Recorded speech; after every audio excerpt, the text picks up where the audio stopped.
Year, Spanky. Happy New Year. What's so happy about it? Hindi. Optimist ako, optimist ako. Nainis na ako dahil kung ano yung narinig. Ayoko na, ayun na, I don't wanna watch TV anymore. Yung mga news parang walang kwenta. Oh, bakit naman? No, today's news is the vaccine czar, one of the guys in today to like today. He's Today. saying that we can't reveal the cost of how much we're getting the vaccines from China dahil daw baka magtampo yung China dahil baka mas mura yung bibigay sa atin ng China na rin. But that's not the case. Diba? Indonesia's been talking about their Sinovac prices, which are like 1/5 of the prices that we're getting from China. I don't know, man. It's crazy. Oh, nga. Happy New Year for those watching on the live stream. So we're live streaming in Some Planet and Anton Diaz. Maybe you could share it in Spanks. I will. Welcome. So we're talking about this episode of the podcast talks about predictions with Spanky, and the first time we're doing it. Ang predictions natin are not Hans Kua predictions kasi mamalas yung predictions ni Hans Kua. So, food Naniniwala ka ba sa Feng Shui? I mean, kay Hans Kua, no, not Feng Shui in general, but Hans Kua. No, hindi. Well, as a Christian, I don't believe talaga. Of course, you know. So nga, Kristiyano nga pala tayo. Oo, di ba? Parang you pray to Mama Mary and the Holy Spirit to guide us through 2021. Parang ganun. But I guess, I think there's still a lot of people naman who believes that. So, I mean, okay lang. I think it won't hurt to be careful, di ba? Parang ano yan eh. Parang some people believe in a rabbit's foot. Some people believe that you throw a certain roll of the dice, you're lucky, right? You break a mirror, 7 years bad luck. For me, it's not really superstition, it's another belief system. Pero okay lang if you believe it. Pero huwag ka maniniwala naman yung sobrang para sila Madam Auring. But last year, that this guy, Hans Kua, I keep on mentioning kasi parang may mga billboard siya eh. Oo, yes. Ano nangyari? Kwento mo nga. I don't know, he was saying it's gonna be a great year for everyone under the animal sign, but which halos na naman tayo animal sign, di ba? I don't know, it's ridiculous. But I hope he's still making a good living. But for me, it's better for us to make our own predictions, optimistic predictions, based on our study of our environment and everything that we see here all around us. Yun ang gusto ko gawin. All right. So before we go to our predictions, no, last time we saw each other was Ultimate Taste Test. You know, very successful Ultimate Taste Test. What were your learnings then? It's hard to believe that it's already 1 month. Ano ngayon, di ba? It's January 18, that was December 18. Ang bilis ng panahon. Bilis ng panahon. Yeah, super fast. And our learning there is this. People keep on saying that the Filipinos are resilient. But right now, it's sort of taken a negative connotation kasi ibig sabihin sa atin ng resilient na para palagi tayo nabububog, hindi tayo na tumutumba. Pero bakit tayo nagpapabugbog, di ba? Parang sobra naman negative to pura, sobra naman malas yung gano'n sa atin. But I think we're really a very, very tough people. I won't even call it resilient. And we really are very flexible. And we really are able to for me, the most important is we are able to do everything with a little sense of humor, and that's what keeps us alive. Diba? Yeah. In other words, it's not necessarily resiliency, but more of a positive outlook. Yes. And our positive outlook is really, humor. Oo. And ang biggest learning ko sa Ultimate Taste Test last year. Of course, we were able to execute it COVID-free, no? But aside from that, sobrang sarap ng mga home base, no? I think nahasa sila during the pandemic. Na sobrang sarap, 'di ba? Usually dati when you say home base, parang nagsisimula lang. Ngayon lahat ng mga home base during the pandemic, nahasa sila sa food nila eh. Sobrang sarap, 'di ba?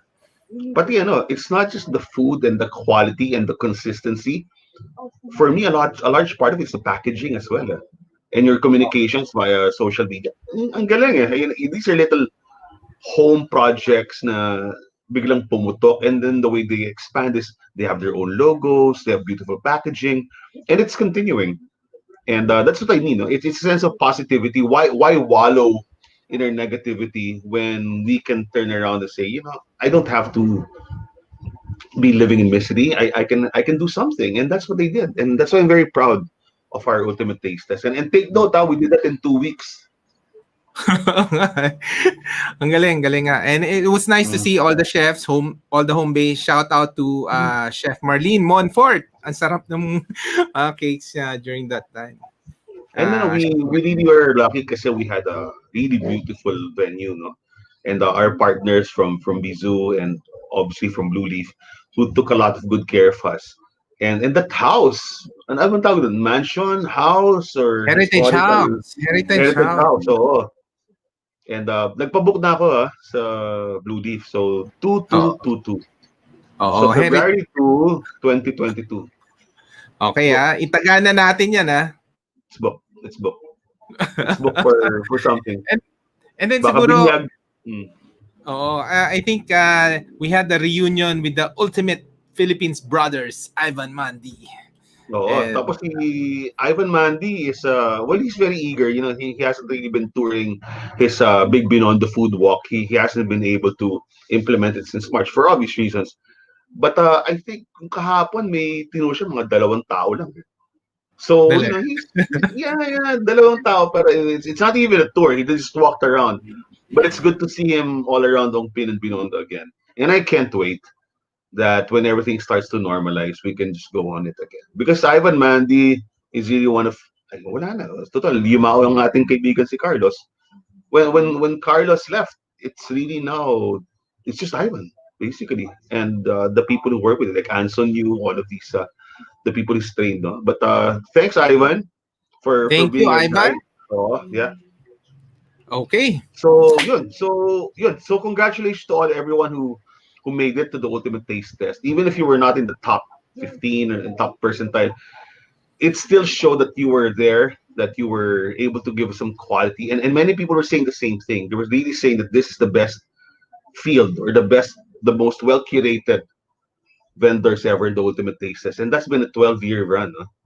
Oh, so yes. Pinakamasarap. And I think I just have to say it inspired a lot of people. Diba? So kahit malit na negosyo, kahit ang tuwan-tuwa ako yung mga boomers, diba? Yung sa Pistil, puro senior sila, diba? And it really showed me that you don't have to say that, okay, senior na ako, ayoko na, pag Netflix na lang ako, nakakabasto na ako. No, that's not true. It's all in the mind. And one of the most well received for me, yung mga post discriminating, kasi napakasimple niya.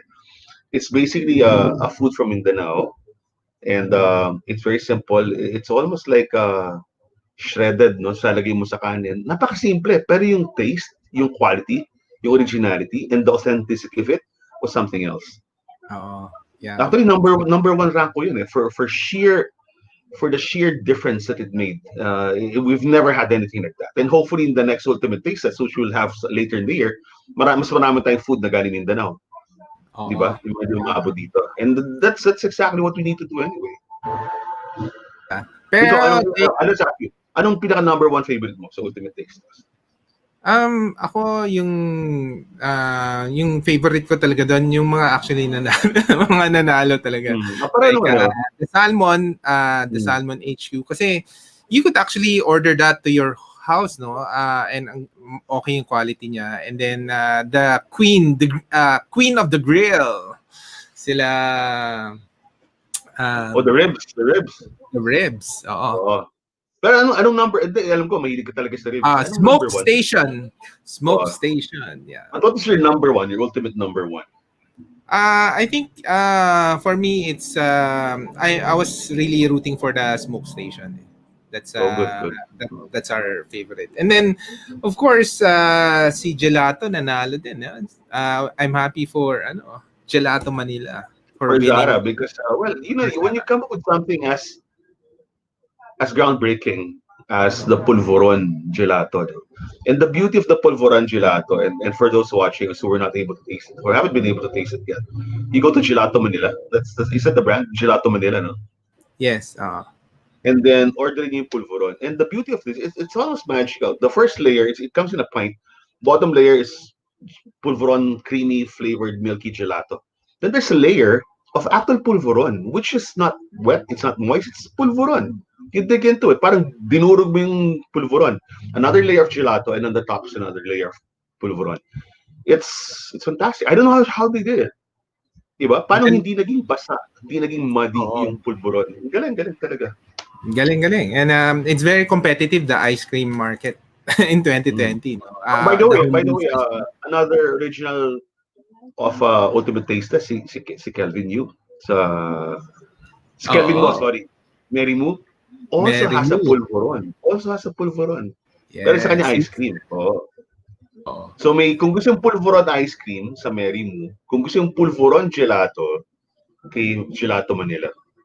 And they're Yes. both very good friends of the Ultimate Tastes. It's Kelvin and Zara who've been with us for a long time. So congratulations, Zara. Congratulations, Kelvin. Yes. Congratulations, guys. Congratulations. Okay. Mm. Let's go. Maybe do you want to introduce our prediction topic? Ano natin? Just to Ako, tayo, random lang kasi we were talking the other day, di ba? Sabi, anong gusto natin pag-usapan for 2021? And remember, last year, we were kicking around the idea of a podcast right before the pandemic hit, right before we were quarantined. And we were able to do it. But now maybe I predict we should do it on a more consistent basis.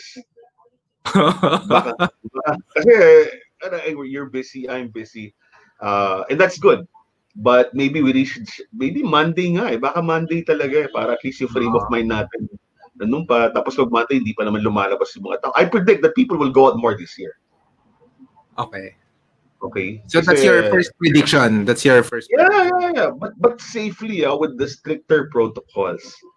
Right? For two reasons. One is the vaccine is coming. Right? Whether you like Chinese vaccine or whether you like Russian vaccine or whether or not you get it from the United States or the UK, we will get it this year, right?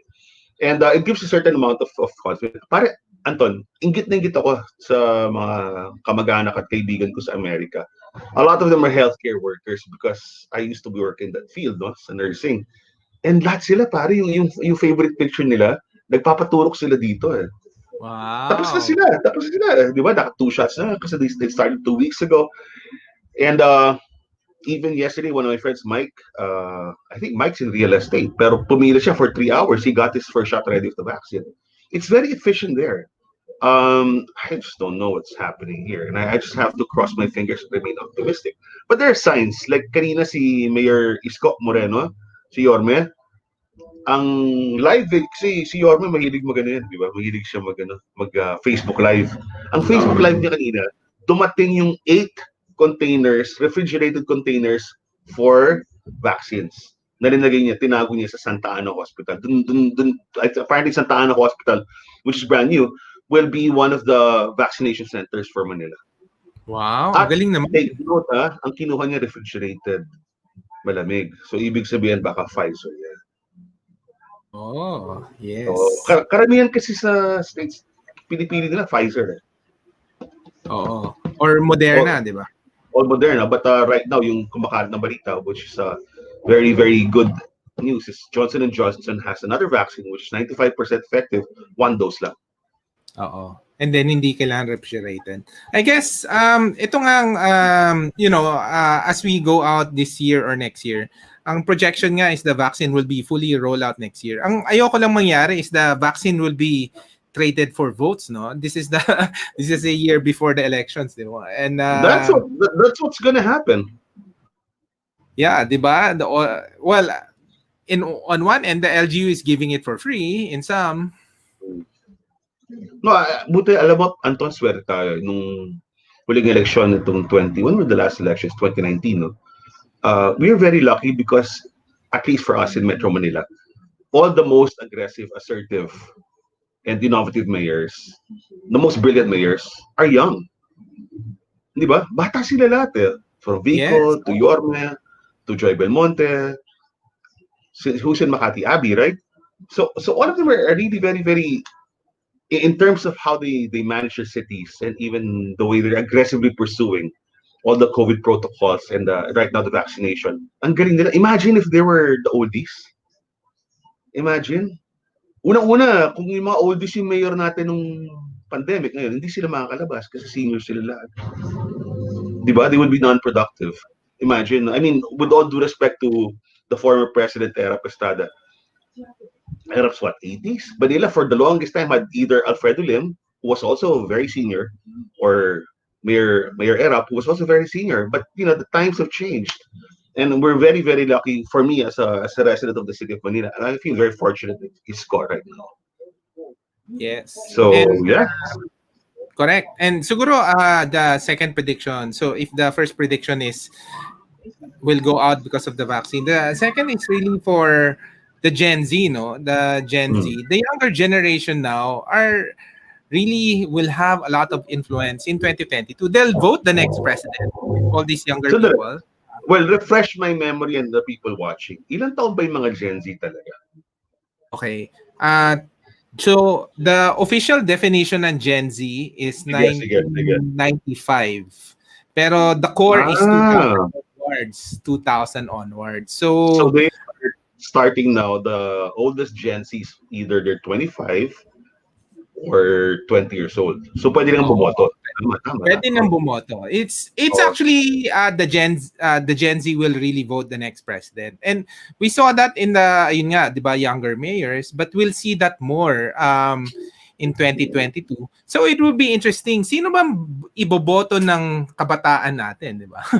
In 2022. And I think they'll dominate the social media space, nakita mo yung mga Gen Z, grabe, sobrang active in TikTok, in Instagram, etc., 'di ba? And of course, the recent issue with the Sera, etc. Ano yan Gen Z generation kasi yan eh.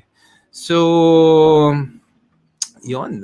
Yeah, but what's the campaign for getting them to register? Is that gaining traction? Or because we can talk all we want, we can say they're influential, but if they cannot register, then they cannot vote. Or if they whatever, paano ba yun?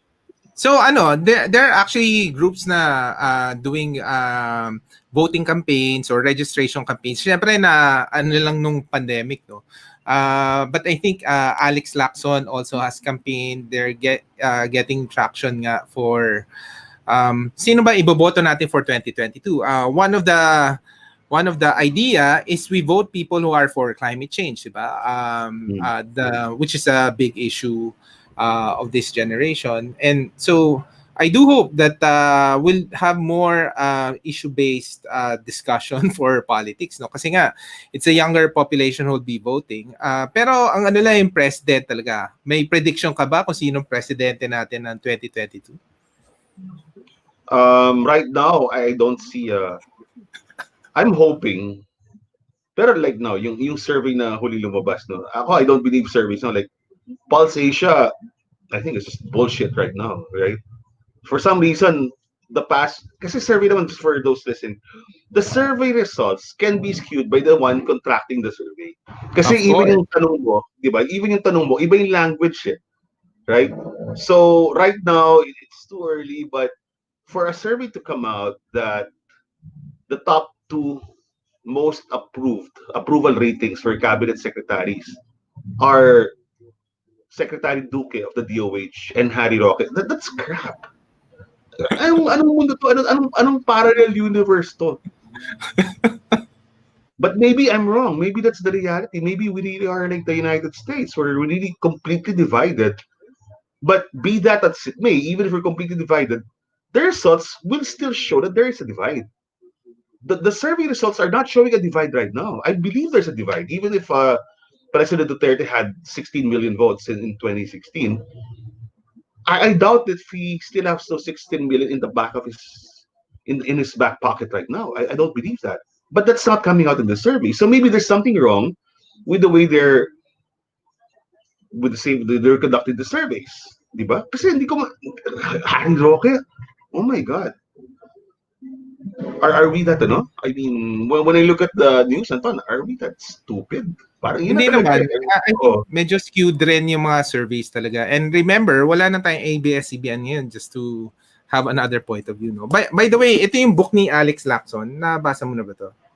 not yet. 500 Years Without Love. So he talks about corruption in the Philippines and what can we do. Actually, importante nito yung novel on what we can do. And it's actually a campaign for how can the youth vote for our next leaders. Kasi ang premise niya, for the Philippines to change, 2022 is crucial, no?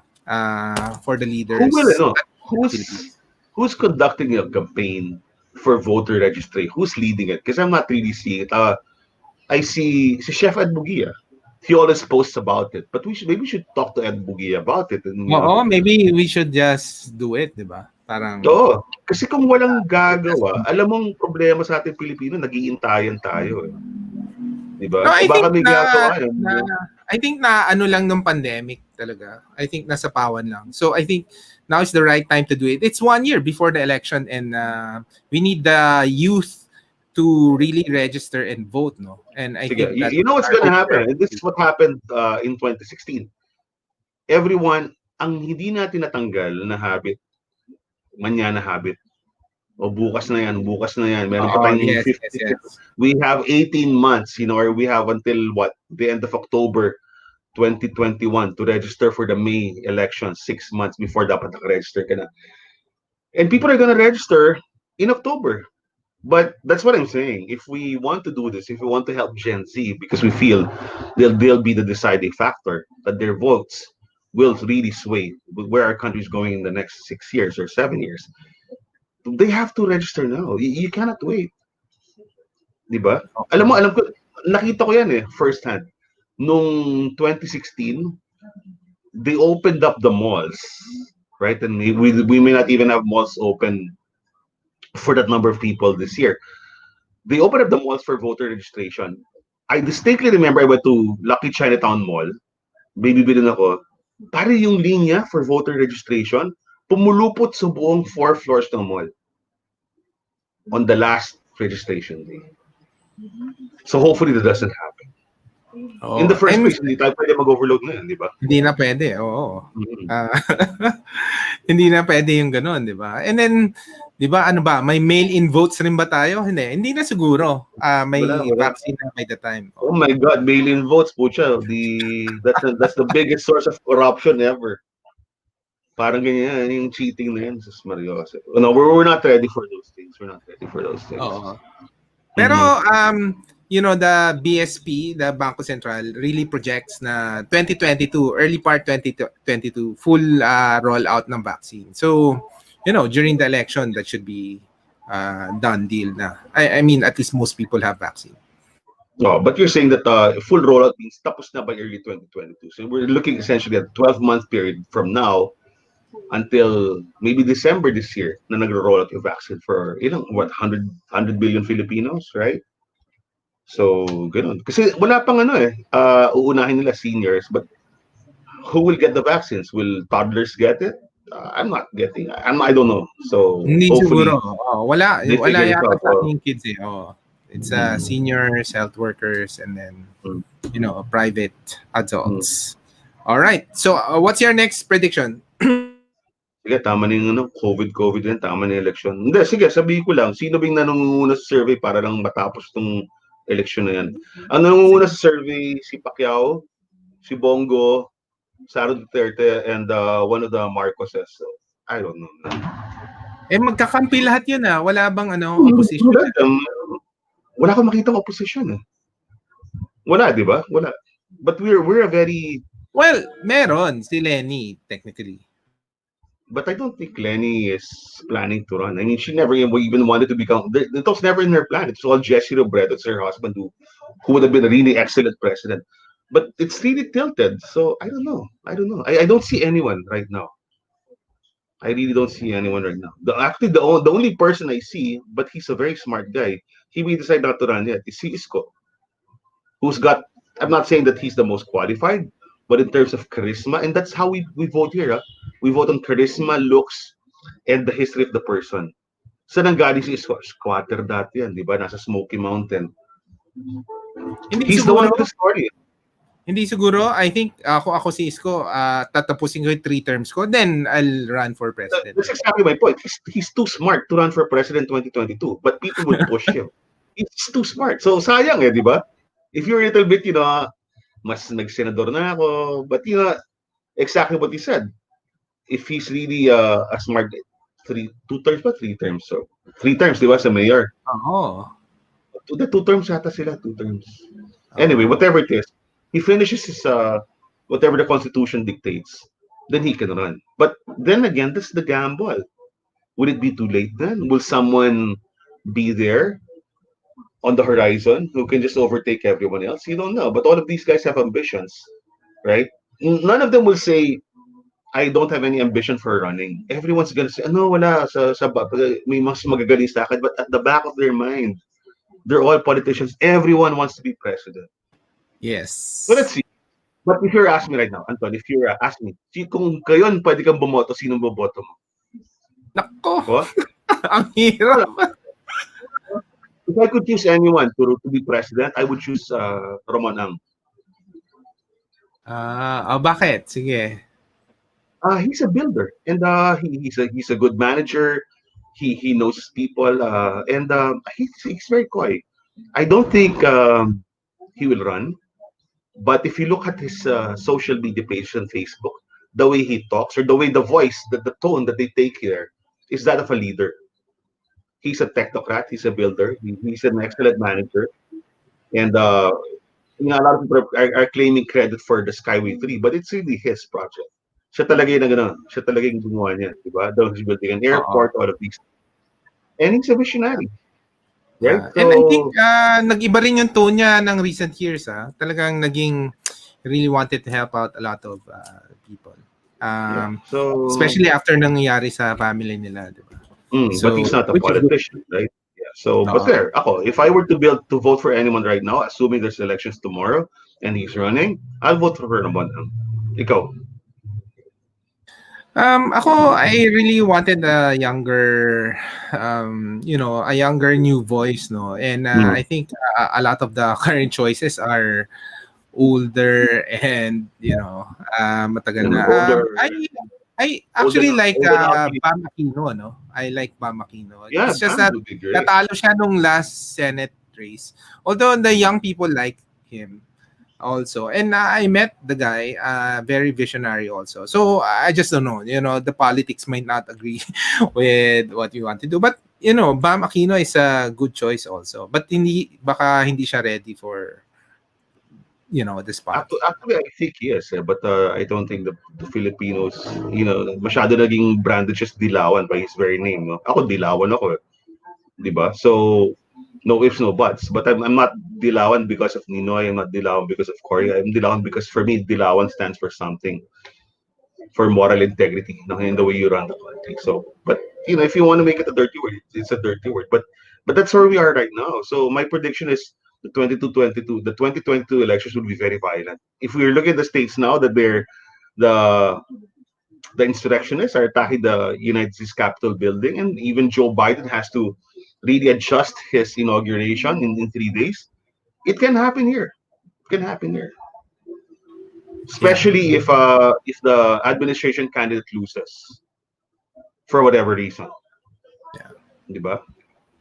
Pero sana every year, every election may dark horse, diba? Coming out of nowhere and meron ganun palagi. Pero wala pa tayong drama, remember? Wala nga drama this year, no? Parang quiet And lahat sila magkakampi. Yeah. Duterte created his own drama. The will he or won't he hedge and he hemmed and hawed for months, diba? And that's how he created this drama. Then he kept on using the Philippine flag he kissed it, and he had, he ran a good campaign, no matter what. But I don't see anyone right now with that kind of charisma or strategy. And Duterte is also riding the wave of populism that's taking all over the world. So, iba yung isip ng mga tao ngayon, di ba? Just look at the United States, what's happening, right? It's never been like that. It's never been like it. It's ridiculous. But again, if these people who taught us democracy still can't fix it right now, what chance Oo. do we have? Yeah. So just be Okay. optimistic na lang. Yes. No, Okay. we're hopeful. We're hopeful. But this is not a political show. So we'll go back. Anong next prediction Oh, mo? let's go back. Let's talk about food. What do you think will be Oo. the next food trend?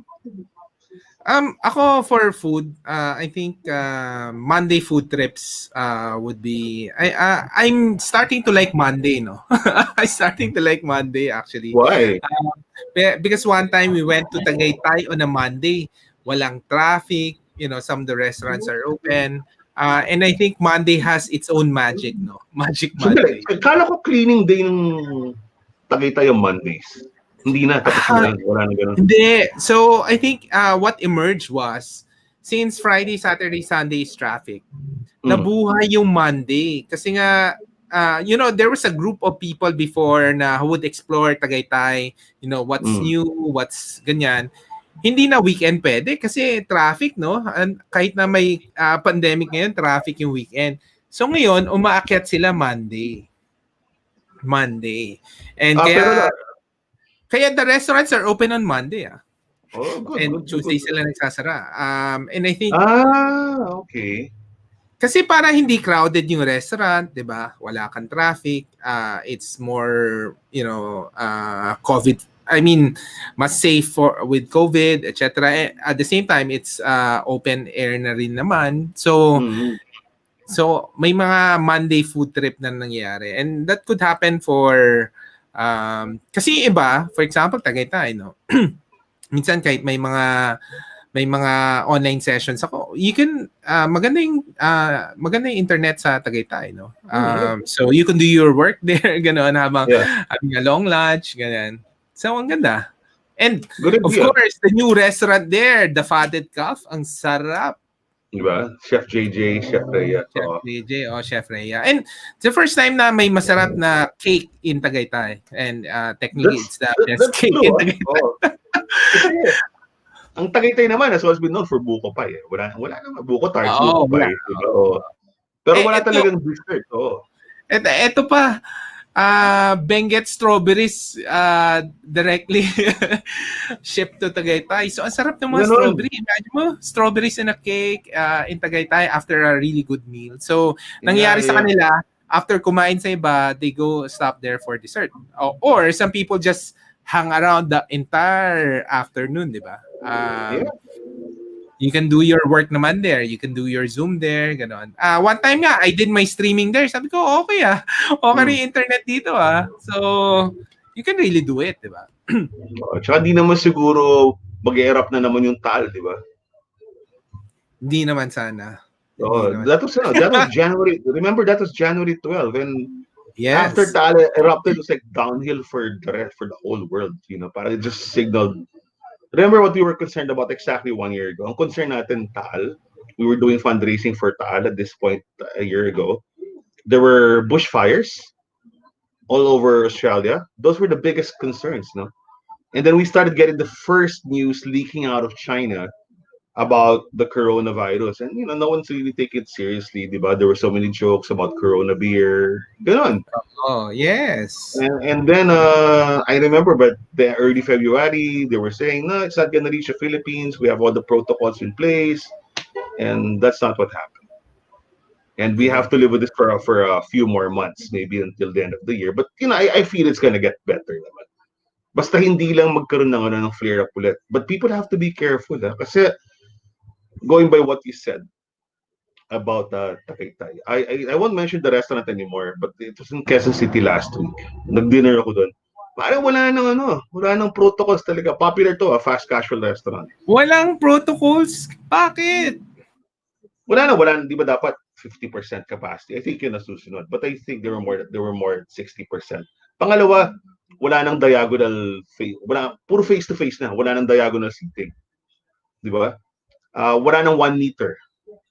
1 meter apart, di ba? It was just parang wala na. Of course, everyone there on the tables had their masks, but of course they were not wearing their masks. But it was if that's an indication of how people are behaving right now, then maybe we should come up with a very strong reminder to them that the pandemic's not yet over, and the cases may keep on may start to rise again. Everyone's saying that tatas ng konti yan kasi nagkaroon ng mga Christmas party, nagkaawahan, nagkaroon ng traslasyon sa Quiapo last week. But let's see. And Ano hopefully bang it won't nangyari? be so bad. Anong nangyari? So, So far, stable at a certain consistent lang, no? uh, we've been averaging 2,000. Okay. Pero yung Pampanga, nag-lockdown ng December pala, no? Ang Pampanga. Parang joke lockdown lang yun. Bigla lang they said, oh, lockdown tayo. Ito yung Umuwi ka ba? It was, Umuwi ka ba? December 23, I was there. Then there were some, I think Florida Blanca was, or other towns were locked down from December 25 to 27. Para lang hindi umikot yung mga tao. Hindi lang mamasko. Para hindi naman masko. Mm. But I think But if you look, pero the reason I mentioned Pampanga kasi Tagaytay has a boom nga, no, for those who na tirang magbukas sa Tagaytay kasi marami rin nag-close, no. Lahat ng mga natirang nabukas, maraming nagse-celebrate sa Tagaytay, no, because of the alfresco environment. And I think Pampanga is with SNLEX with the SLEX 3 now, kahit kami ang bilis na, no, dire-diretso na to the north. And I think Pampanga has a few places na can be discovered, no, like yung favorite mong Cocolatic, si Ima's Kitchen, meron rin silang place doon na pwedeng puntahan. And I think a few more places to go, no, at least more options for people, not only Tagaytay, no, kahit mga road trip, di ba, in a day. ang napansin namin sa Pampanga the past year, marami nagbukas na parang ano siya, they're like houses that are villas with one pool per villa, and you can rent them. Parang Airbnb siya. Okay. Small resorts, but they're private. So you have 2 rooms, 3 rooms, very beautiful facilities, and you're very private when it comes to your family affairs, and they're not too expensive. Pwede. Baka ganun yung Kamusta mag-trend. Oo. Ang ganda, may customer there. So, oo. So, related to the trend, itong next trend na nakita ko nangyayari, work from islands. So, ano to kasi most of the schools now have announced na online next year. So, there are some people who got stuck in Coron. You know, we had a friend, sila Poco Deli, sila Sunny De Leon. They got stuck in Coron. And then, biglang, you know, Coron, ang bagal ng internet doon. Biglang nagkaroon ng fiber connection ang Coron na 150 Mbps. So, they can stay on the island. So, the kids can study while in Coron City, and then, you know, they can do their work on Coron City. And I think there'll be a lot more people considering work from Coron or work from Siargao or work from, you know, one of the best islands in the world, as long as my internet. Diba? it's all a matter of the internet naman.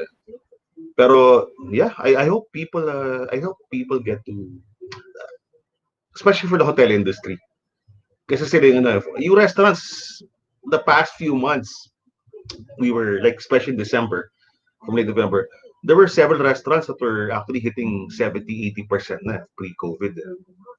So that's really very, very good, no? Considering that there's a limit, 15 to 65, wala pa rin yung mga bata, wala pa rin yung mga seniors, or the older seniors, but it's still a very good indication. But it's the hotels I'm really worried about. I hope they start opening up already. Kasi speaking of which, Pampanga, nag-open yung Hilton sa Clark. Bagong-bago, no? Hilton Clark just opened a couple of weeks ago. And one of my cousins is staying there right now. And they're open for staycations. So if you want to go on a staycation, maybe the staycation that you can take is not in here in Metro Manila. Like you said, it's so easy to go to Pampanga right now. Go to Pampanga. Mahirap mag-Baguio kasi Baguio is still very strict, but Pampanga, I think they have a lot of safety protocols naman. If they're very confident, go to Pampanga. Oo, tsaka masarap yung pagkain. Just to note though, na the quarantine hotels are not allowed for staycation. Just to note. So there are only a few hotels na pwede for staycation. For leisure staycation, as you know, mga 13 hotels in Metro Manila. And then And then yeah, in Clark, no? I didn't know. Bukas na pala Hilton doon. Bukas na, yeah. Pwede na. So, even yung favorite hotels namin, yung where we stayed before, Oasis, remember? Right outside Clark. Diba? Oasis is nice kasi puro bungalows yun eh. So, wala kang elevator. Ako, yun na medyo takot ako sa elevator. Feeling ko maintenance measures sa elevator. Elevator. Diba? Yes. So, I have a lot of friends actually who stay in condos. Hindi sila masyado lumalabas sa condo units nila. Kasi takot sila mag-elevator, diba? Oh. But Saka, if you're gonna stay in some sort of resort that has bungalows rather than a high rise, then maybe that's better. yeah. And actually, this is something that we should watch out for, no, in 2022. What will happen nga to the hotels? Kasi nga, even Airbnb is projecting na their business will boom, no? Kasi more and more that people will be working from Airbnb, in a certain destination. And at the same time, they'll opt for Airbnb rather than hotels, no? Moving forward. So it'll be interesting what happens to, the hotel business. Yeah. So ako feeling ko mga resorts yung magbo-boom. Maybe not necessarily here yet. Kasi sa Manila, wala kang choice. Eh. A lot of them are still for the repatriates. A lot of them are still being used for quarantine. Yung quarantine daw, 14 days na ngayon. Pag-uwi mo ng Pilipinas. Yeah, I think 14 days pa rin naman. Oh, yeah. No, before that, pagdating it used to be 14 days. But after that, pwede ka magpa-swab test. When you get your swab test results, pwede ka nang umuwi. So that's like a day or two. At the Hindi, most. ito yung sa COVID strain, di ba? Yung bagong COVID strain. Kaya masyadong... So 14 days. 14 days ka kailangan mag-hotel? Holy shit. Hirap, no? Buta mahal yun. Hindi, mahal Diba? talaga. I mean, mahal if you can afford to stay in a hotel that has discounted rates at 5,000 a night, let's say, for example, Marriott can give you a good rate at 5,000 because you're repatriate, you're flying back. 10,000 is a is a far cry from 70 or 80,000 pesos. Di ba? So, and because of this longer quarantine, the hotels will earn, but at the same time, wala ka pa ring staycation business. So, I don't know how to balance it out. You'll be open, but that's why, for me, my main concern is the hotels talaga. So, I hope that they get to have a balance as far as their clientele goes. Yeah. I miss staycation. So yung Boracay, no, what they did, they had to rebrand from a 24/7 island, party island, to the best family destination in the Philippines. So naging family-centric yung mga hotels. And I think that worked during December. December was good. The restaurants December was good, yeah.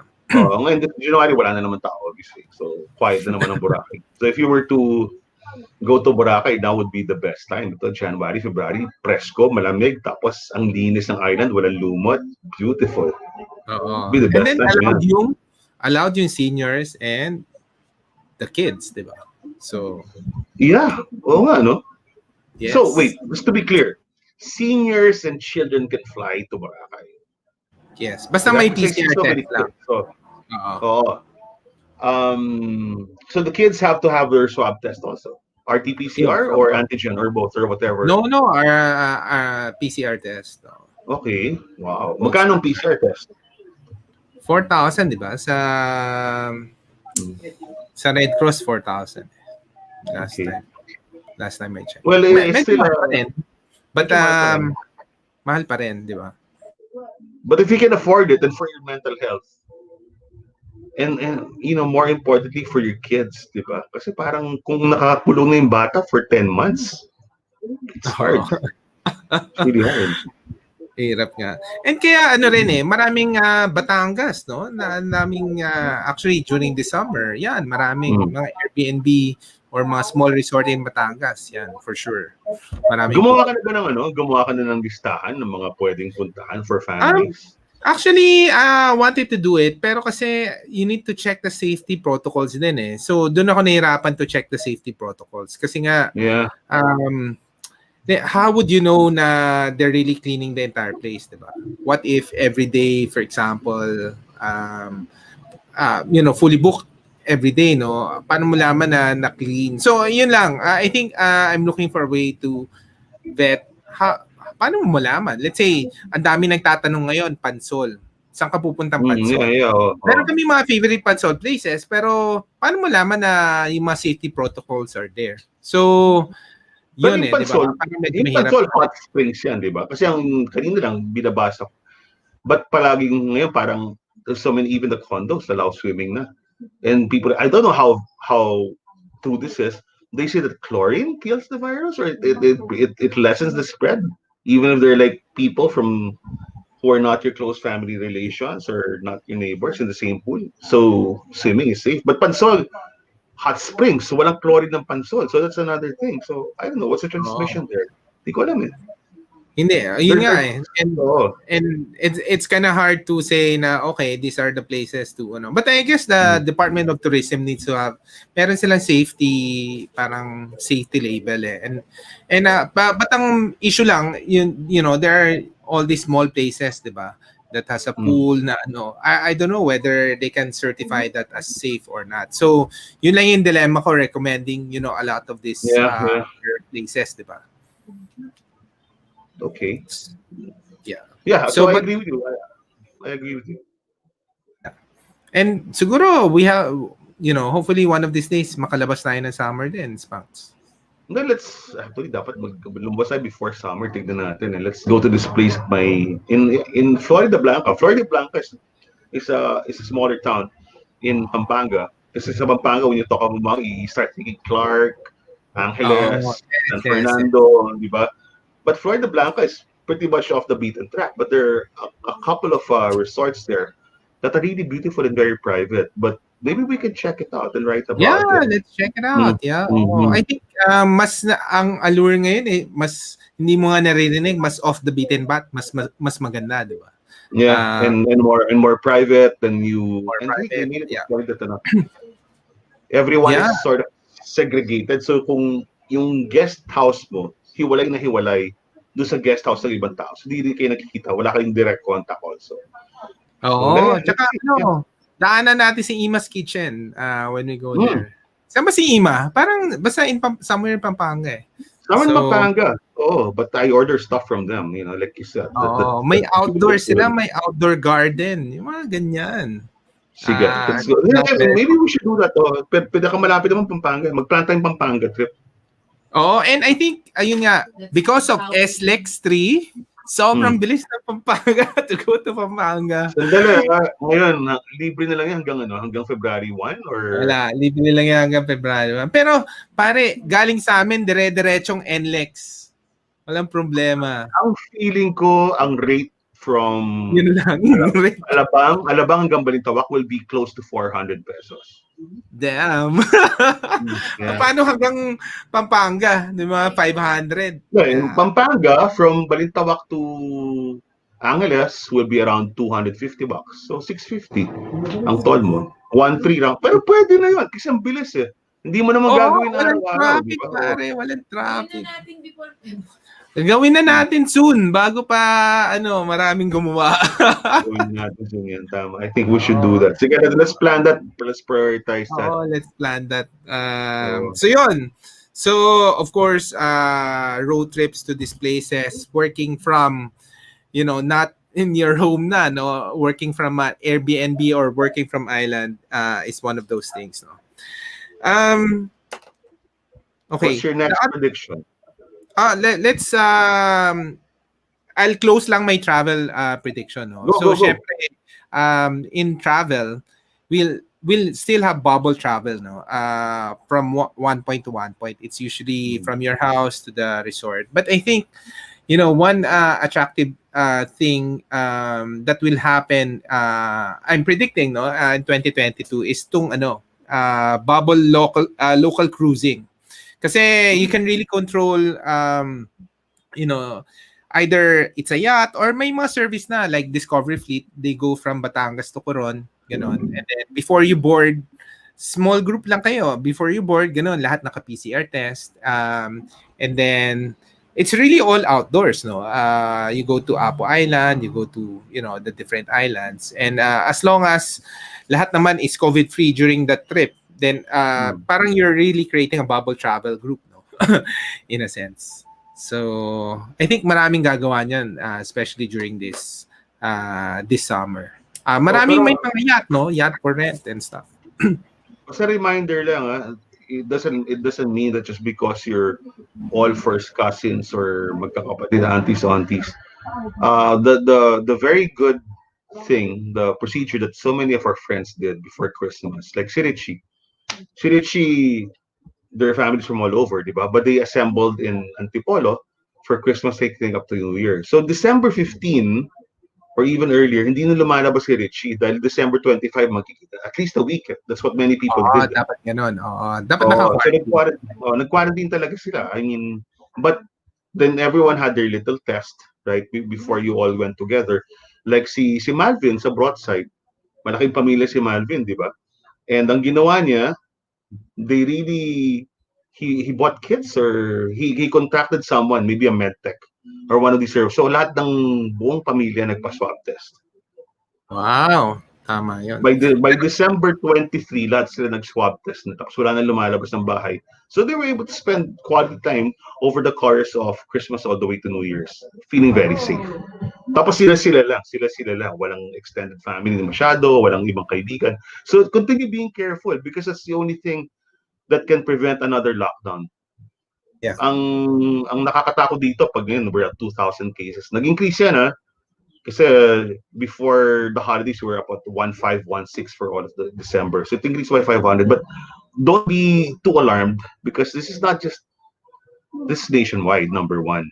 And pangalawa, if you take a look, if you believe the DOH numbers, a lot of this is happening in Davao, in the south, no? I Oo don't know nga. why. Uh, but Yeah. it's not necessarily a negative, no. But maybe Davao has really good testing, right? If you have really good testing, which means to say you're able to find out and quarantine people, then that's good. Kasi palagi napapansin ko, Davao palagi yung number one. Like Oo. today, 134 new cases, Davao na naman. Diba? The past few days, Davao. So either Pero, Davao is doing kamusta a Cebu? very good job. Kamusta pala Cebu? Mm, Parang dumataas Cebu, din daw sa Cebu. Hindi palagi masyado. naman eh. Hindi masyado. Wala silang lockdown ngayon. But Cebu was going on extreme lockdowns all throughout up to Oo. last year, di ba? Saka sinulog nung weekend, Sinulog rin nung weekend. Oh, pero very disciplined sila, di ba? I mean, hindi sila lumabas ng bahay. Ang ginawa, si Santuin yung inikot sa buong Cebu. Yes. Nag-gano sila, motorcade sila. So, but yung Quiapo, hindi mo talaga mapipigilan yung mga tao. Oo I mean, nga. disciplined to a certain extent, but you cannot stop them. You really cannot stop them. No way. Kasi anong pinagdadasal nila ng Quiapo doon, di ba? Anong pinagdadasal ng mga penitente? Na hindi ako magka-COVID. I don't know, man. Okay, ikaw, anong next prediction? I have Hindi two ko more. talk about ano. Sige, Two go or ahead. two more. Hindi, ikaw na muna. Para, I'm going No, I to want to talk about technology. ano. Sige, let's talk about food first because Let's we're close food the people. food. Oh. Meron ka na bang air fryer? Yung tatanong ko sa'yo. Nagsha-shopping na kami ng air fryer. Yeah. Or turbo broiler. Bakit? Bakit na-mention mo air fryer? No, because it's what, a lot of people are, maraming mga, let me just, without, pardon my French, maraming wise ass dyan because they say, ba't pa kayo mag-air fryer? Meron naman turbo broiler. Well, number one, a turbo broiler is heavier. It's more difficult to clean. It's made of glass, so it's much more dangerous to work around with. But we've had the turbo broiler. It's been Imarflex pa yata dito sa bahay for like the past 10 years. But you don't use a turbo broiler all the time because it takes up a lot of space on your counter, right? But itong mga air fryer, which does the same thing, para lang siyang para siyang Nespresso. Diba? It's good. And yung lilinisin mo lang sa air fryer, may parang tabo doon. Lalagay mo, it's like a baseball tabo that you put there and you push in and out. And that's basically it. It's really good for heating stuff like French fries. And there are so many groups right now, Philippine groups and foreign groups that talk about air fryer cooking. So don't be a snob, If you want to buy an air fryer, Don't criticize them. Nasasabihan mo, pareho lang yung turbo. Kung wala nga turbo eh. Di ba? Karamihan ng tao ngayon. Tapos may isa sa, I don't need it. I have a convection oven. Dude, ilan ba yung may convection oven dito? Di ba? Walang basagan ng trip. Kung gusto nila mag-air fryer, pabayaan mo sila mag-air fryer because a lot of people don't have an oven. You can actually bake in an air fryer. A lot of people don't even have, ang pinaka nila, stove top lang, di ba? But now you can do so many things. And at the end of the day, it's healthy. Walang Oo. oil eh. Ito, Tipid ka sa oil. Tipid ka sa oil. Ako yun lang. So I think one of the food trends would be may mga unique selling proposition. Less oil. So I think we'll see a blossoming of air fryer cuisine. Magiging ano yan, benefit. Oh, no oil. So healthier. And it's important because we're still staying at home. Very few people have uh can exercise, can walk around, even the simplest things. So it's good if you can manage your health a little bit by eating healthier, by using less oil, do it. Diba? Yeah. Marami kasi din, ako lang, I just want to say it because there's whenever I post about air fryers, because I see the value in it. Ang dahil sasabihin, pero no, so what? Make turbo ko. Dude, you don't use your turbo every year. You're a liar if you say you use your turbo every day. Ang kalat-kalat ng turbos, baka mabasag, masugat ka pa. Ang bigat-bigat, di ba? But air So, fryer, may air fryer ka na. May air yeah, fryer ka na. yeah, we use it Wow. for air frying, literally. Ang pinaka the best air fryer, pag mahilig ka sa fries, kasi hindi mo na kailangan mag-oil. Especially for kids, you come up with perfect French fries all the time. Yung mga pinirito mo, Nako. bangus, lumpia, you just have to learn it kasi iba-ibang temperature yan, di ba? Babaliktarin mo. But there's so many resources on YouTube, on Viber, on well, here, on Facebook, right? So yeah, go ahead, buy an air fryer. Oh, nasa shopping list namin 'yan. Mm. Gusto ni Rich 'yan.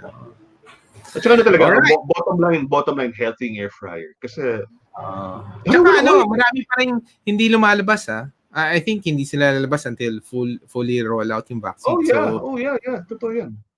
Right? So, guys, get an air fryer. It's really good.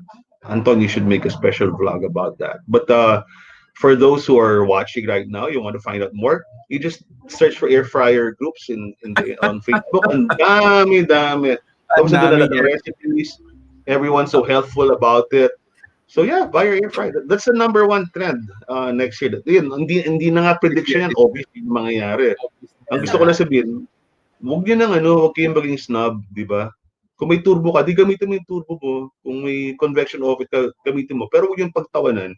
Huwag yung maliitin just because people are excited about something that's really helpful for their home. May phone-in question. What do you think of Instapot daw? Oh, Instapot is completely different. Yun na, may nagsabi, ba't ko pa kailangan ng air fryer? Instapot is basically something they use to soften meat. Parang yung crockpot. Noong unang panahon may crockpot Parang pressure cooker. Yun na, yung modern version. Number one, you do not fry things in an Instapot. You create stews, you soften meat. Diba? Kung sumalambot na adobo, dun mo nga lulutuin. Hindi ko nagpiprito sa Instapot. Kaya huwag niyo sasabihin yun. Ang daming sinasabi. Okay, next prediction. Tapusin mo na yung mga food mo. May food ka ba? Yeah, I think that deliveries will still be dominant this year, no? So if you're thinking about, if you're balancing, for example, will I continue with my home business or will I go back to my corporate? My suggestion is for people who have already started their home business and are doing well already, sustain the momentum. But what you have to do is you have to continue innovating, making your business more professional, and that includes packaging, marketing, operations, and most of all, safety and sanitation. Ayusin niyo yan, di ba? And you can do really well as far as this goes. Yes. But you have to apply efforts in this also as well. Yeah, oo. And ako, I like yung mga high quality comfort food, no? What do you think about yung mga trendy stuff that happened in 2020? Do you think a new set of trends will happen in 2021 or we'll stick to comfort food? I think we'll stick to comfort food. You don't want to stray from something you're unfamiliar with. Remember, feeling ko dadami talaga. Korean Filipino style Korean food or Korean style that Korean food has been made Filipino. Oo, yeah. Di ba? Sarap na. Oo, sarap. Kunyari, alam mong, anong tawag sa, you know what army stew is, di ba? Yes, oo. Yung sa labas ng mga US bases during after the Korean War, di ba? O ito yung mga spam ginagawa nilang stew. Sisikat yan. Lumalabas na sila Grace Lee. May mga mukbang na, may mga recipe na sila Grace Lee about that. So we'll be going deeper into the Korean experience as far as cuisine goes. And yeah, katulad yan, di ba? Yung mga nanood ng startup. Everyone wants to do corn dogs right now. Corn Oo. dogs, which are Of this course. distinctly American classic beach food, bigla pala sikat sa Korea. Why? Because of the Americans before during the Korean War. And now because of startup, have you seen startup? Hindi pa. Yung Hindi pa lola kami sa startup tinigilan. kasi, yun ang ano niya. Yun ang negosyo niya, corn dogs eh. So yan, Oo. magsisikat yan. I'm saying, whatever we see in the K-dramas, and you look at Netflix, which is one new Korean series coming up every week, whatever we see there is what will happen. Di ba? Matatranslate yan. Ngayon, yung, May alam mo, may may show ngayon sa Netflix, ang pangalan, Pork Belly Rhapsody. It's a sino? show about, it's a show about pork belly from Korea. From Korea. Pwede may tanong si Barbara. Baka pwede mo sagutin. What's your prediction on the sushi bake trend? When do you think it will start fading? Yung kay Barbs naman kasi, sobrang sarap ng aburi sushi ni Barbs eh. I mean, nagpo-post si Barbs, galing pa Tsukiji Market yata yung mga otoro niya na, Mga ingredients, no? yung ingredients eh, hinihimatay ako eh. But sushi bake will be there because as for a certain percentage they love. I have a cousin who needs to have who needs it every week. Diba? But I think you have to innovate as well. Right? So Barbs, sisig bake. Tagal ko na sinasabi kay Bugi yun eh, di ba? Oh. Maybe expand, it doesn't have to be sushi bake all the time, but make sure that it's something that you can have. It's the same format. It can be in a tray. There's something cheesy or saucy at the top. There's always rice at the bottom, but you can adjust as to what the middle layer will be. It can be Filipino, it can be Korean, it can be Japanese. But yeah, I think there's a really big market. There's a really big market for a really good sushi bake. Yes. Barbs, But I think, gusto ko parang uni. Tsaka unagi ka nun. Unagi na sushi bake. Pang Barbie yan. yeah, we'll visit you. Lola Barbs, we'll visit you soon.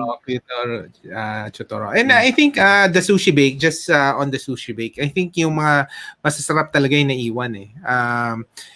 Yung mga favorite namin Kamikalu, I think the sushi bake also na the company itself masarap din. So I think, and then high quality may ingredients. Yun yung naiwan dun sa trend na yun. And of course, it needs to innovate pa rin from here on onwards.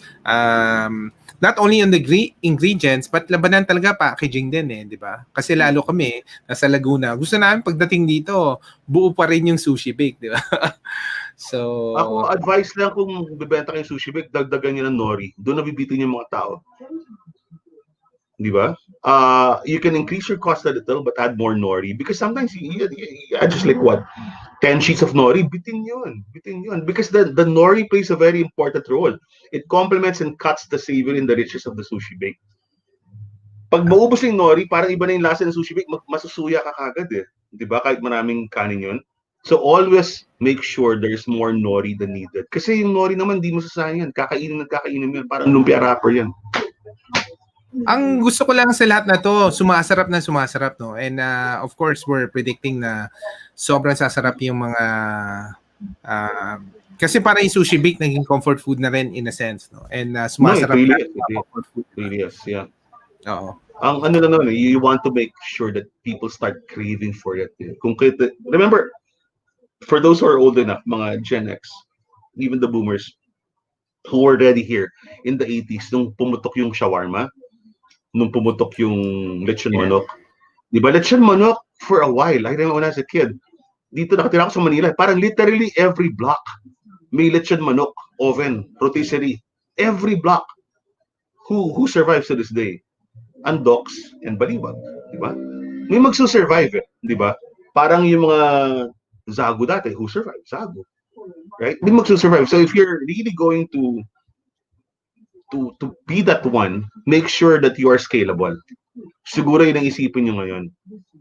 Di ba? Maghanap na kayo ng way to have resellers and make sure you have a really good brand. That's what you should do. And be all at the back of your mind, maybe make sure alternates to real business, hindi na to home business. Maghanap kayong reseller, improve your packaging, make sure that when you deliver that the product's still very good when it gets there. So all of these things, pag-isipan nyo na. Seryosohin nyo na talaga yung negosyo nyo. So if your 2020 was a test run, if you're going to be catapulting into 2021 with that kind of concept as well, make sure you do so properly. So there are a lot of resources available, di ba? Maraming magpatulong kayo. Tawagin nyo kami ni Anton or yung mga kaibigan natin na maraming mga food tech so we can refer you. Maybe tuloy na natin yung plano natin, Anton. Oo, tuloy na natin. Wait, bago natin i-close tong food prediction, we cannot close this food prediction section if you don't talk about plant-based. Ano ba sa tingin mo sa plant-based? Fad lang yan ng 2020 o tutuloy ng 2021? I'm all for plant-based, but make sure it's really plant-based. Stop imitating meat. Diba? If you want plant-based, then give me a really good option that's just plants.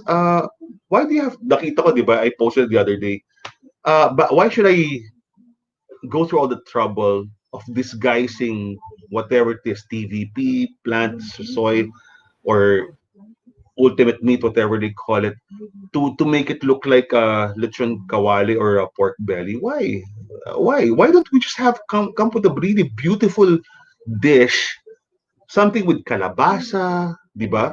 Na masarap talaga, na you can, I don't think you should use lettuce because lettuce wilts, right? It doesn't travel well, right? Even if it does, and it turns brown, it becomes unattractive. But do something, puso ng saging, kalabasa, ampalaya, do something beautiful with these, right? And they're easily available. Ganun ang gawin nyo. Then come up with something. Come up with a sushi bake that uses kalabasa or something. Diba? But let's stop trying to turn carrots into hot dogs. Diba? Una, that's unnatural, right? But do something, mag-research kayo, do something, well, ako for me, if you can show us something really completely original, that's plant-based. I don't even like the word term plant-based. Vegetable-based. Diba? I mean, what are all plants naman? They're vegetables or fruits, diba? So whatever it is, use your vegetables. Nandito, alam mo yung, memorize yung kanta na Bahay Kubo, ang dami-daming gulay dun eh. Gamitin niyo yun. Diba? Sigarilyas is so underutilized. Carrots are so underutilized. I mean, Marlene makes beautiful cakes. Right? I'm sure if you can chat, what can we do with carrots that will make it so irresistible for us? Right? Ang daming pwedeng gawin. Yeah. So, use it. All these plant-based, vegan, and vegetable, I think, that one will gain more traction this year. And, will be featuring, will feature more of this, yung masasarap talaga, that deserves the mention on this space. May question pala si Eddie. Yes, sige. I-close natin before the question. You were saying. But that's my challenge. Right? Come up with something, be very creative. Alam nyo, what you can use as a resource. Secret to. Well, it's not a secret kasi gets a million hits a week.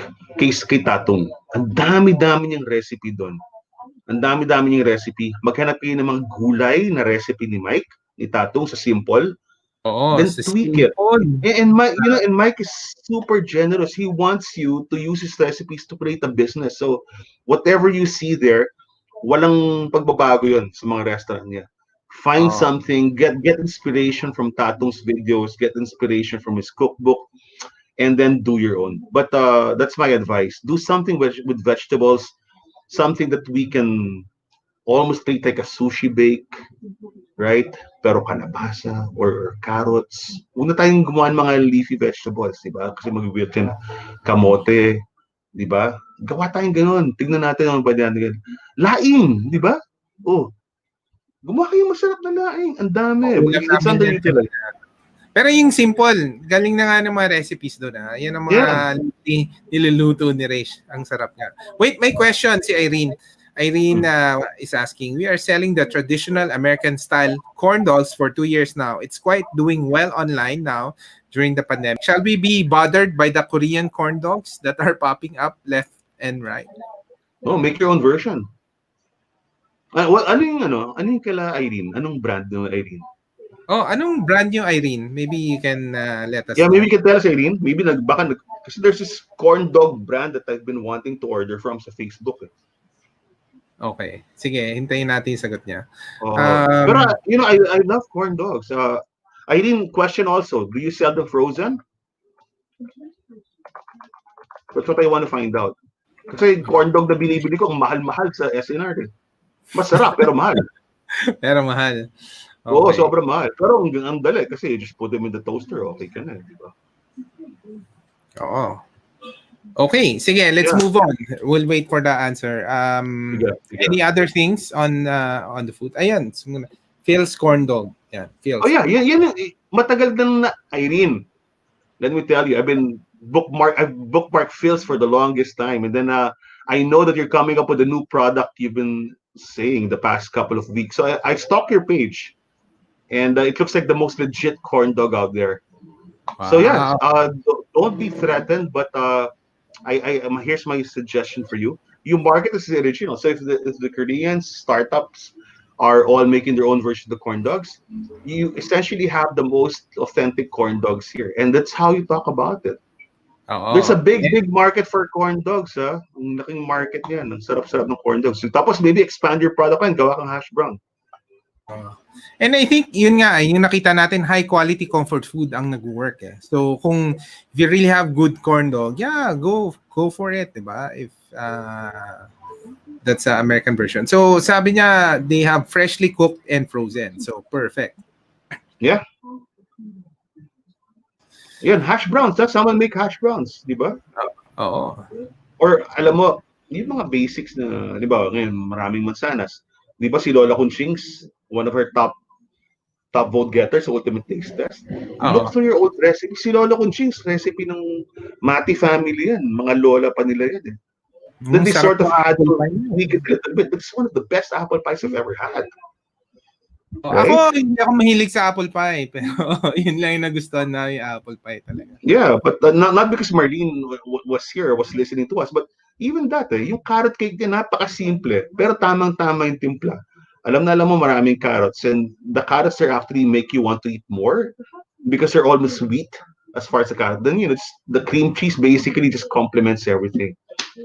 But yeah, get something simple and make it your own, and make it the best possible version that it can be. Even sa burgers, di ba? I don't think people hindi ko pa makita. Pero Anton, last na lang. So sa food, feeling ko, if there's something that you can do now, that you can take off from the skills that you learned, making all the ube cheese pandesal, gumawa na kayo ng ensaymada. Di ba? Oo. Pero mas mahirap. Hindi ganun kahirap eh. Basta you have to let it rise. That's it. You have to prove the dough. Yun lang. But as far as that goes, there are so many things you can do with an ensaymada. Sino ba yung nanay ng ensaymada, ng flavored ensaymada? Si Pearl. My Baby Pat, di ba?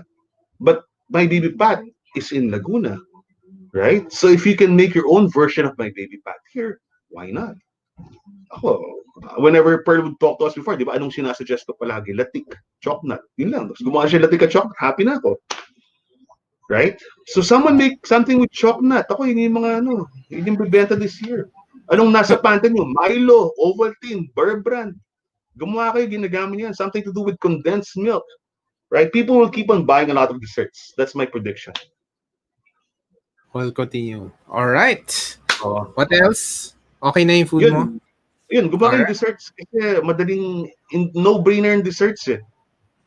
Diba? Ang sarap sa at saka it gives you in this time na maraming stress. What can relax you? What can give you the greatest comfort? Desserts. Kaya yung mga cakes nung pandemic, diba? Even nung ECQ. Malakas yung cakes eh. Malakas yung cakes eh. People need it. Wait, Barbara said he's on still the best ensaymada. Thank you. I'll tell my Tita Mila. And Boyet said, hello. Hi, Tito Boyet. IT tutorial. Kailangan daw natin ng background music. So, idol of generations. No, we should guest Boyat one time. You should guest him kasi you have a talk show. Eh. Oo, Imbitahin mo si pag Boyat. He's got so much to say about so many topics. oo nga. Perfect. Oo. Okay. I'll go to my last few, pero puro technology. I think we can I, just wa- I, close wa- it. I want to hear about that. Kasi ako yung last few, mga sports, entertainment. Sa una ka. Oo. So ako na muna, technology. I Hmm. think so we started this awesome 10x project no last year. We globally invest in global business, in the Nasdaq, etc. Kasi this is really the start of the next tech boom, no? And because of the pandemic, na-accelerate lahat ng mga innovations. It's actually a few areas, no. One is clean technology, all the electric vehicles, all the solar. Unfortunately, we don't have that in the Philippines. So lahat in the US, no. And what you call LiDAR. So I'll talk about LiDAR in a while. What's it? So LiDAR, ito pare. The LiDAR is it's a laser, no, light detection. So ito yung the LiDAR will be a big thing in 2021. Ang daming LiDAR companies we're investing on. And it uses laser to build an image of the environment. Okay? So lahat ng mga robots para makakita sila, they use LiDAR. All the Okay. cars, self-autonomous cars. Now, ang pinaka immediate application, iPhone 12 uses Okay. LiDAR. And that actually will change the whole digital camera kasi yung mga cameras before, you have to do shutter speed, you have to do aperture. Para yung LiDAR, laser that creates the environment, hindi niya na kailangan, the iPhone 12, sobrang ganda nung photo and video, no? And some people were commenting the video of iPhone 12 because of the LiDAR is better than any of the digital cameras. And that's just the start of the LiDAR technology ng Apple. Remember, Apple is creating their electric vehicle, Apple Car din, using LiDAR and all these things, no? So, kaya ang ganda, they're starting to build their own chip, no? M1 chip, hindi na sila Intel yung ginagamit. So, if you look at iPhone 12, yung camera niya, kaya ang daming bumibili ng camera. Instead, aside from, it's the first 5G camera na iPhone. So, all this clean tech technology, electric vehicles, solar, climate change nga is a biggest issue. On Wednesday, Biden will go back to the Paris Accord, no, climate change accord. So we'll see a lot of those things, and hopefully in the Philippines we follow suit also. Some of our government goes after climate change issues. So that's the first one. The second one in the technology is fintech. Okay. So ang daming mga fintech because nga under 30 na ng peso, so you have cashless. In the Philippines, dumami yung adoption ng Paymaya and GCash, no? Crypto now is 35,000 Bitcoin, Ethereum and all these alternative currency. And alam mo ba that the BSP is doing the national ID. And what they're planning to do is once may national ID ka na, nakatie into a land bank ID para ready na for digital cashless payments, no? And that's part of their like digital finance transformation. Kasi ngayon, let's say magbibigay ka ng sweldo sa mga tao. Minsan gusto nila Palawan minsan hindi connected yung Palawan. So with all this invention in fintech, as also in the Philippines, no, led by the Bangko Sentral of the Philippines, mag-iiba yung digital currency natin will be available for all. So, yun. Tsaka Bitcoin, pare. Kailangan may Bitcoin ka. 35,000 na yung Bitcoin. Ever since na pinag-usapan natin last time. Nagda-double, triple yata ng Bitcoin. Meron ka ba? Are you mining Bitcoin? Are you one of those guys? Hindi. Nabenta ko kasi yung Bitcoin ko and hindi pa. It's one of those crypto assets. We invest mostly on companies, no? In companies. And then the last technology is which is very exciting also, is what you call biotechnology. There's actually a lot of investment on biotechnology kasi nga with all this COVID thing, na-accelerate yung investment in biotechnology. And yung CRISPR, yung genome sequencing, is getting promising. They won a prize, di ba? Nobel Peace Prize, the CRISPR founder. So genome sequencing to battle, let's say, to address cancer and all of these things is actually really an exciting development in the whole technology industry. And all of that is happening this year. And kaya ang galing nga all this technology. Although probably we won't feel it here in the Philippines that much, but at least there are initiatives nga like the national ID tied into a Langbak ID, etc. And at least the LiDAR in iPhone 12 and yung biotechnology, I'm not sure kung we'll have biotechnology here. But at least we know na because nga of biotechnology, alam mo ang usapan ngayon? Centenarian Olympics. Yan ang usapan, di ba? Yeah, because a lot of kids now are, if you what are the more popular courses? I mean, maybe in Europe, in the United States, but not yet here. No, but even here, they're leading towards that. They're going towards biotech and nanotech. So all of these are going to happen. It's not fiction anymore. It's going to happen very very fast. So I ask as a listener, right? How will I find out more about this? How can I invest? Di ba you have a show about this or something? Yeah, we have awesome10x.com and we teach people how to invest on these secular trends, no. So we actually live stream every day global update. My partner si Nikki siya ang pinakagaling. Ang galing talaga. She studies all this gaming, actually from gaming to clean tech technology.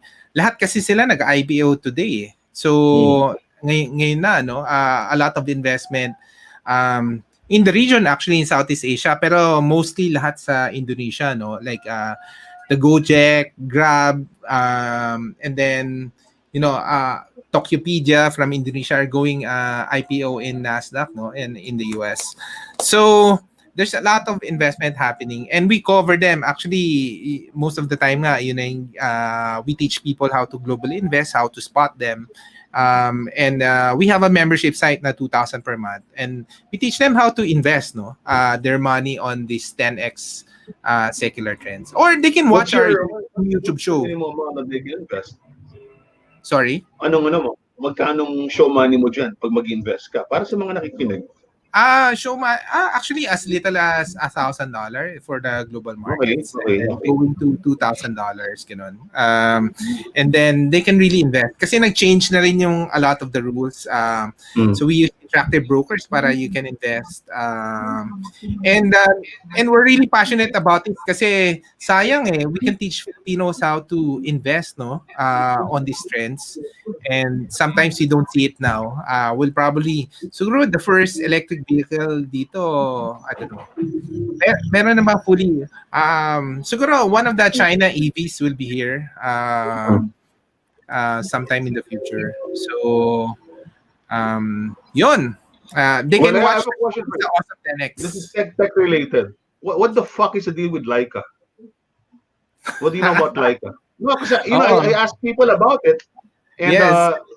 The restaurants have a good deal with Leica because for those who have not gone to Leica's like Instagram basically. Yes. But whenever kung di ba celebrity ka, bibigyan ka ng likes, di ba? Ito binibigay sa jewel.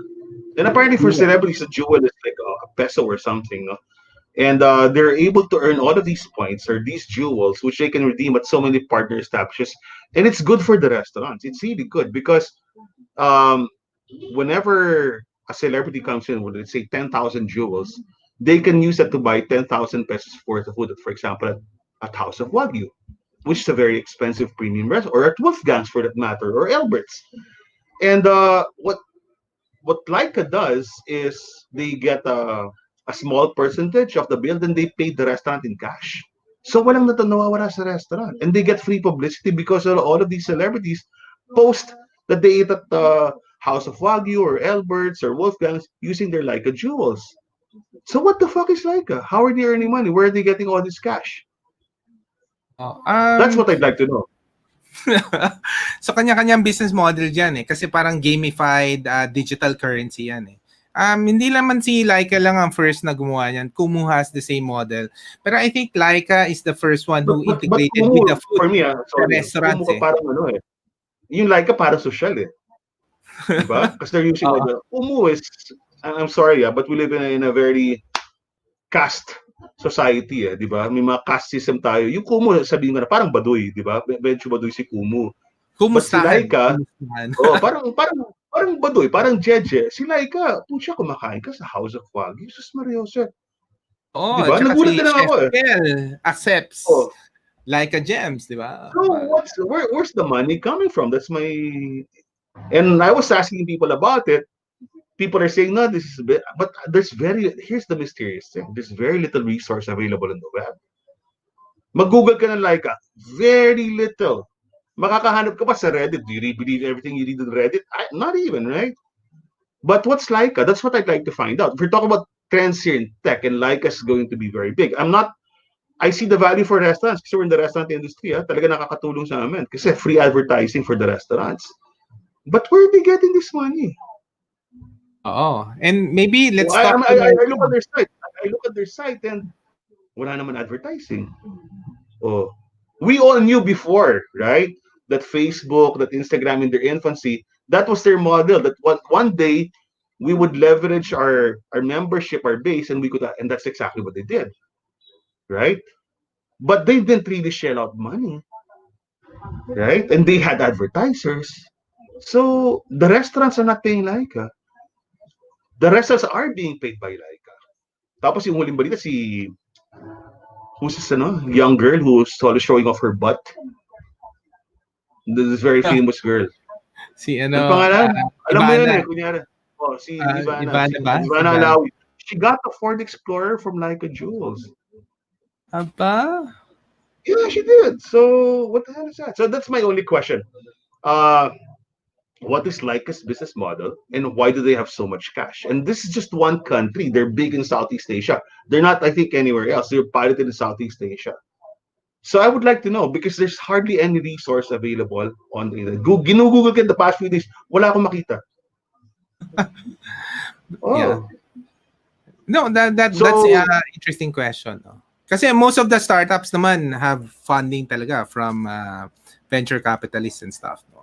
But it will be interesting kung paano yung model. You don't see that. I mean, when they say that, oh, for example, Facebook, Sequoia invested halimbawa, gano'n, di ba? Airbnb, nag-invest yung ganito, ibang angel investors. Wala akong mabasa gano'n. There's nothing. So it's very mysterious. Right? I would love to see a Netflix documentary about Laika, but I would like to know. Because it's ang galing. For the restaurants, Interviewin natin si Laika. We'll reach out. Sino ba? Hanapin natin si Laika. Maraming tanong sa Laika kasi nakakatulong siya. But at the same time, I'm really curious, di ba? Why are you so generous? Para pag mag-sign up ka sa Laika, bibigyan ka sariling telepono. You have your own smartphone to count your jewels. Then they pay on time. In cash.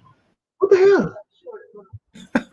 Diba? Where is this Bitcoin? I don't know, man. No, hindi. Interesting nga yan, Laika na yan. Tama yung mga tanong mo. But interesting yung this is a model kasi from China na yung gamification of the digital currency, and ang learning nga nila that works for the Asian market. Kasi Facebook tried to do that also, no? They have the parang their own digital currency, hindi nag-work, diba?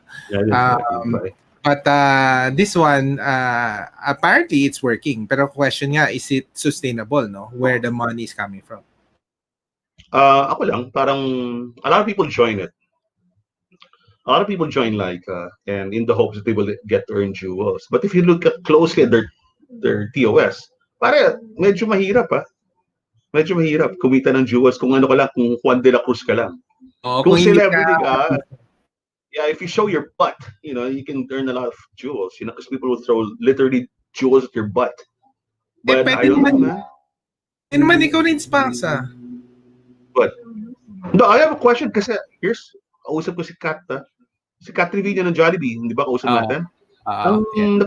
This is what sort of complicates things. Why is it so hard to delete your account? Mahirap i-delete yung account mo sa Laika. Like ako, kala ko, I deleted the app. Kala ko deleted na yung account ko. So my account's still there. It's still alive. but I don't want to go through all the trouble of downloading it again.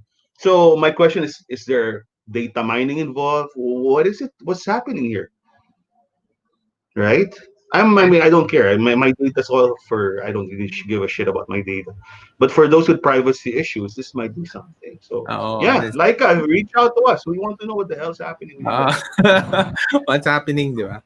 And yes, Because and Leica's, then, that's my prediction. Leica's going to be very big and it's going to be very influential in F&B, in hotels, in restaurants, and even all sorts of leisure activities. Diba? So that's going to be very big in 2021. oh, that's Oh. good. Yeah, So that's a what good. we need, what we need to find out. We need to find out. I'm just very curious, right? If people are happy, then hey, I'm all for it. But what's the business model? Where's this all this money coming from? I'm just very curious about this. Okay, next. Siguro meron pa ako one more no on on technology. Um, One of the things on technology, alam mo ano trending this year Mm. sa technology is what you call ransomware or yung mga hacking. Kasi with the popularity of the internet and this is the year before the elections, digital crimes are on the rise. Yeah, dumadami. Nakita mo Yeah, yan, dumadami dami talaga. na unti-unting Yeah. na-hack ng mga personalities, no? Narinig mo na ba yung ransomware? Yeah. So, dumadami na rin yung ransomware. Let's say, nag-download ka ng, yung mga popular na ransomware, download ka ng pang-update mo ng Windows, no? For example, Microsoft application. Tapos may naka-embed na ransomware. Ang gagawin niya, ila-lockdown niya yung computer mo. And then magkakaroon ng you have to pay 50,000 para i-unlock, no? I-encrypt. If you don't pay, you won't have access to your data na. And And I think, they're targeting so many people. Hindi lang yung, of course, yung the regular people, yung bank account mo, they'll start targeting it. Maybe directly or indirectly. But for social media, ang lakas. I have so many friends who've been targeted directly. oo, di ba? Para mga Yeah. Instagram, marami na yung mga, kaya hindi ka pwede mag-click lang ng kahit anong link kasi nga mako-compromise yung Instagram mo and all these things. Yeah, So, so ano we lang, need to be extra careful this 2021, lalo na this 2021. click mo lang yung mga links you can trust like Pornhub. The opinions expressed by Spanky are not necessarily the opinions expressed by Anton. Si Boyet, sabi ni Boyet, data mining daw si Laika, parang Bitcoin. Merong Let's may see. nakalagay sa terms of service nila na in so many words, they really are saying it's data. But guys, who reads that shit? Do you ever read your Facebook terms of service? No one reads that shit. Diba? May mga nerd, mini-message, nakalagay sa TOS nila, pare, pag ba-disable ka ng Facebook, sasabihin, kasi hindi mo binasa yan, nasa TOS namin yan, no? No one reads that crap, right? So, for me, in these days that people can, attack you, and there's identity theft, ransomware, and all of these things, you have to be very careful, right? So that's my point. On the surface, it's all hunky dory and beautiful, and people are earning jewels. But yeah, I would really like to know. Kasi hindi ko makita yung model eh. Sa Airbnb, kitang-kita ko. Sa Grab, sa Uber, kitang-kita ko. Facebook, Twitter, kitang-kita mo. But I don't care. I was like Instagram. I don't know. No one ever earned that much money from Instagram. Not in its first year. Oo, di ba? Yeah, so yeah, Parang like ang people dami. reach out. We have tons of questions for you guys. Okay, and then siguro last on technology, not really on the technology itself, but I think the merging of technology and health, which are ergonomic issues, no, and we always have been campaign for ergonomics, proper economic posture, when you do your kasi ang dami ng work from home, di ba? Mga back-to-back Zoom sessions, you need to have proper chair, you need to have the proper height. No, that's very important. Oo, that's very important. And ngayon yan maglalabas yung mga ergonomic issues kasi it takes time to develop So I think it's very important na we pay attention to ergonomic issues as early as now. even for the kids, because who's the most prone to slouching and having bad posture? Oh, and It's lalo na kids. yung lalo na yung mga senior citizen kasi nga tinuturuan ko yung like yung mga nanay na sometimes they look at the 'di ba, the mobile pag ganun, Mm. kasi lagi na sila nakayuko. They need to So, really my probably mom naka-stand na, naka-stand. Parang oh, di siya naka nakaganon palagi. Oo, para hindi na gano'n palagi. And I think we really need to pay attention to that. Kasi ang problem with the ergonomic issues, once na may ergonomic issue ka na, like for example, carpal tunnel, no? Once na may carpal tunnel ka na, wala na. Papa-opera mo na lang and then wala na. It's hindi mo na mababalik yung dating condition mo. So the only Mm. way for ergonomic issues like preventing carpal tunnel or all these ergo issues is to have proper posture talaga. Especially now na naka-work from home ang lahat ng tao. Especially our senior citizen din. Grabe. Like yung mami ko, Mm. pitong misa, di ba? Buong araw. O ano yun, nakaupo lang lagi. And then Yeah. nakatingin pa dun sa nakayuko pang ganun, di ba? Ganun ba Ano sila? Oh, kaya ganun, oh, mga ganun. senior citizen? Mag-survive na ng COVID pero karoon ka ng ergonomic issues. So, yon. I think so more and more ergonomic issues is becoming an important topic this 2021. Do you know? I know you've written about this, our awesome planet, no? But yeah, maybe it's something we could talk about some more. Diba? Interesting yan. Pati yung, even sa bata ko, I'm worried about the kids. Eh. Kasi the kids Oo, are like, kids what, also. 4, 6 hours a day? And hindi sila naka-lean back. Talaga naka, Hindi lang 4 to 6 hours a day. oh, The parang yun, entire day yan. hindi ka nang bumili ng special chair so far. If you can afford, maybe you've gotten your kid a really nice ergonomic chair. But that's for a very small percentage of the population, right? What can we do, for example, you're from a public school, or wala ka naman malaking budget para sa mga ganitong ergonomic, anong magagawa mo, di ba? What can you do to make sure that you maintain your health, your posture, your balance, all of these things? Little things that can build up over time. Oo. Maybe we can talk to an ergonomic expert. Naghahanap nga ako actually eh. Para lang Mm. we'll have an expert point of view and then let's discuss about it, di ba? No, wag si ano, 'di ba, yung wag si Gilbert Lee sa match kasi bibenta na tayong si ano eh. Papainom tayo na tapos para ergonomic yan. Okay yan lahat. Si Gilbert, alam mo yun, mga style ni Gilbert na yun eh. Hindi, Oo. ako last prediction na lang ah.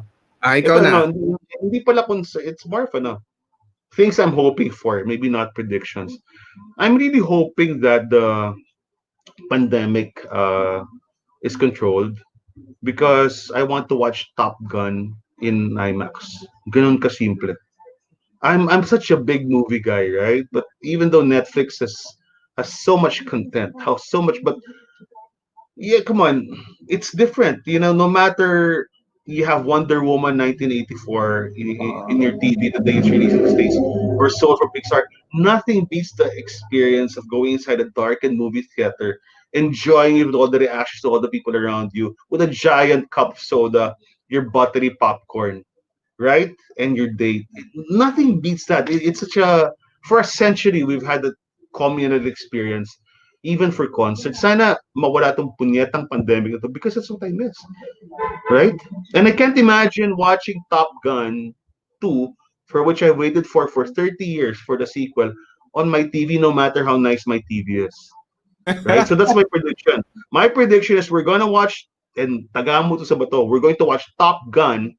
That's the first movie that will open our theaters again later this year. Top Gun. Ganun ka-powerful yun. That's my vision board for the year. Nax. So, No, that's a you know, good hope. ano bang indication mo ng normality sa buhay?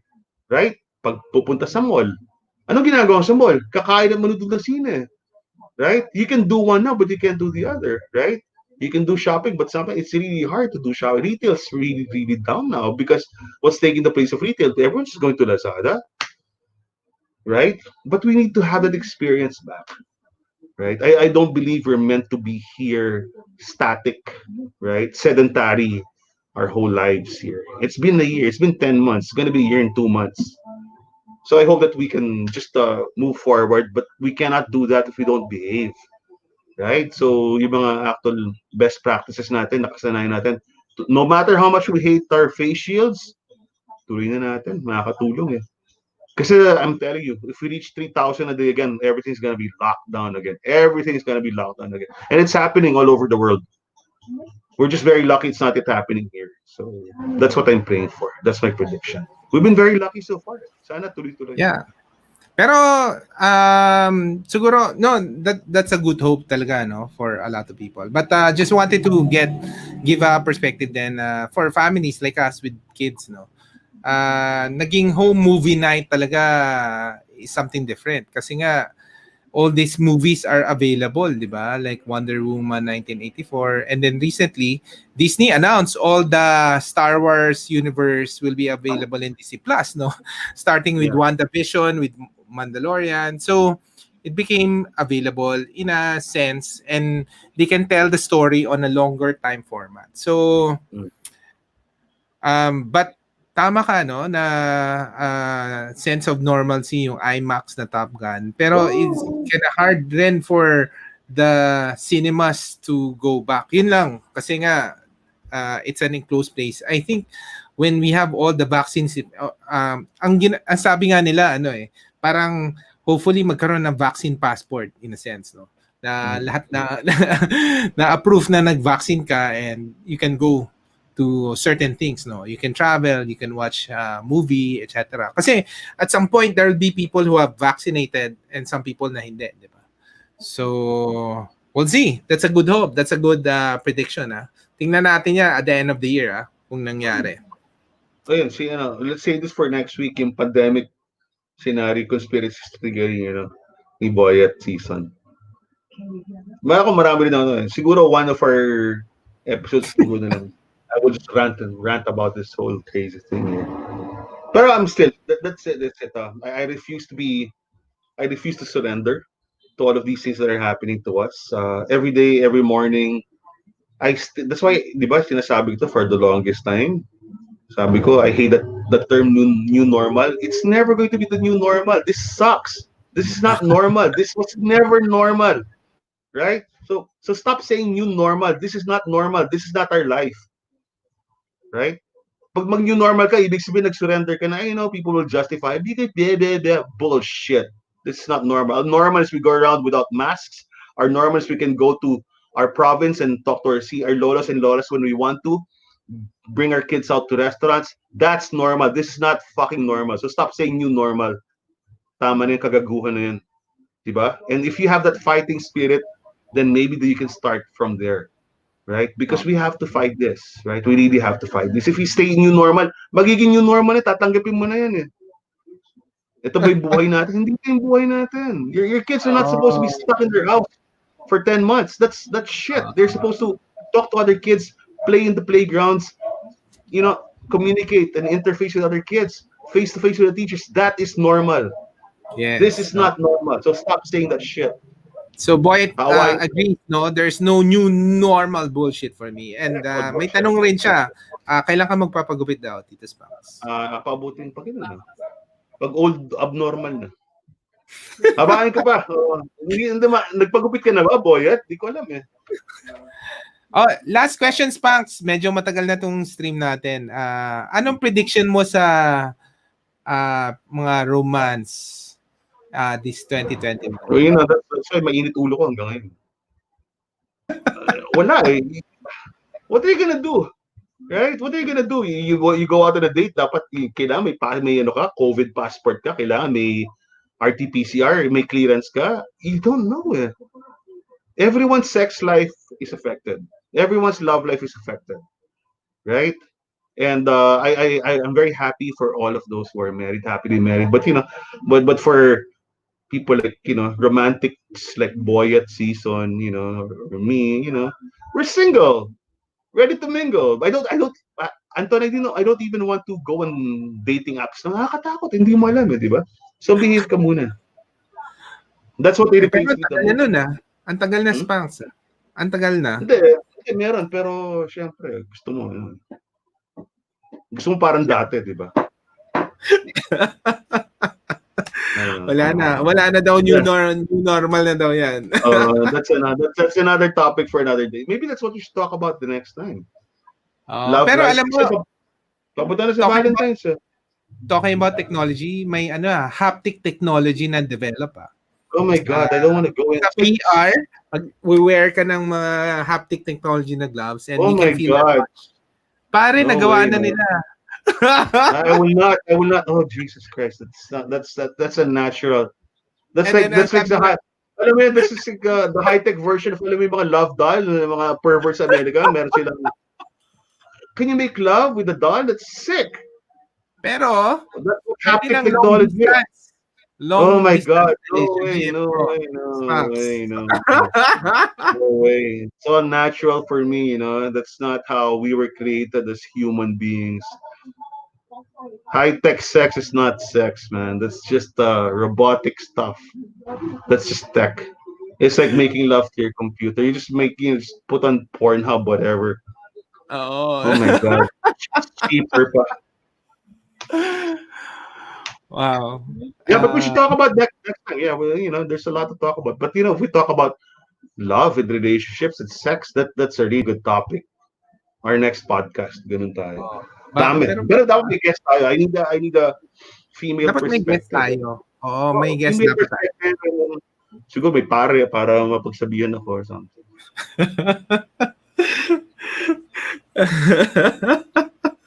Ayan, si Hi, Erica. Erica. Ayan na. Erica, baka gusto mo mag-feedback during our love and Ah, sex episode in the pandemic.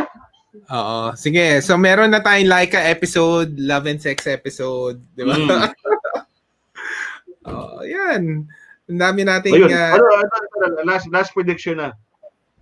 Okay. The Lakers, if the NBA season is not stopped, kasi ang daming ngayon, postponed games, ang daming nagkaka-COVID sa Amerika. Dami nagkaka-COVID ng mga players. Iba Players, yung best players ngayon, if the NBA season pushes through to the very end, Lakers easily will win. I don't believe this Harden coexisting with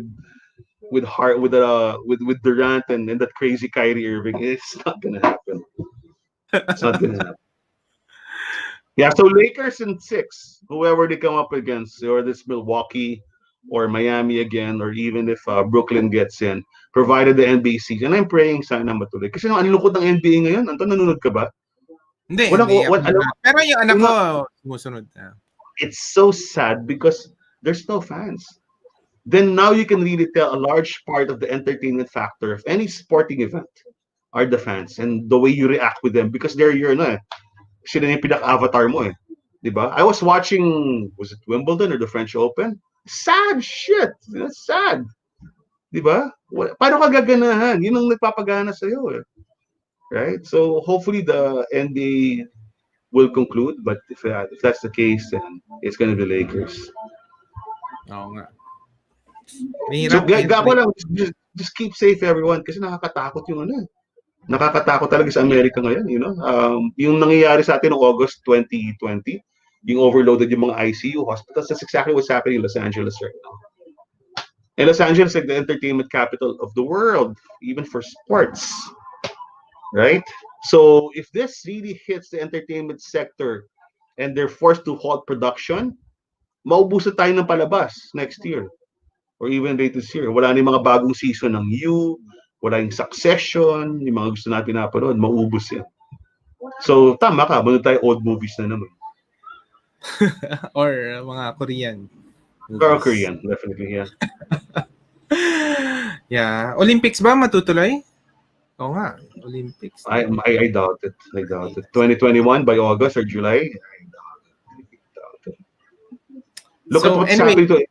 See, may NBA ngayon eh. That for me is it because they're flying all over. They're staying in hotels.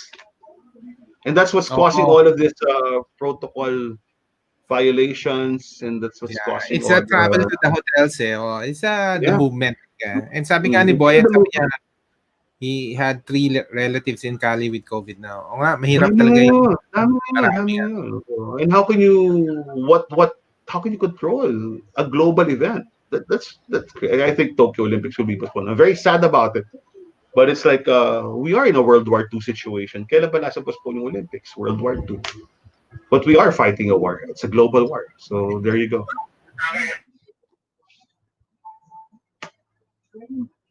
Oh, 2 hours na tayo. Tulog na tayo. Oo nga. So let's wrap it up. So again, Happy New Year, and we do hope you have a good 2021 and better than 2022, but as exciting on a more positive note, hopefully.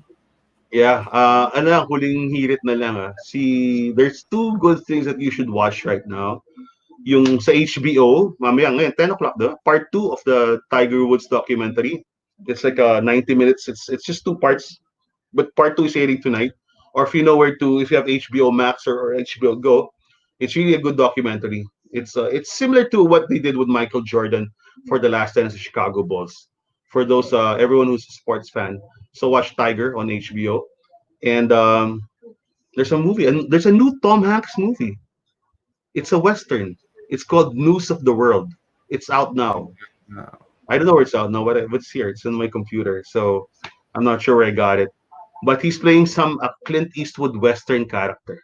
Should be good. News of the World starring Tom Hanks. Okay, that's my Good. recommendation. Okay, Oo. Anton, let's plan the trip to Pampanga. Then is this schedule okay with you? Para Monday fits eh. Okay ba sa'yo Monday kung wala Monday. kang lag? Monday Para road Monday trip. okay. Monday road Oo. trip, pare. Monday. Yan ang uso ngayon.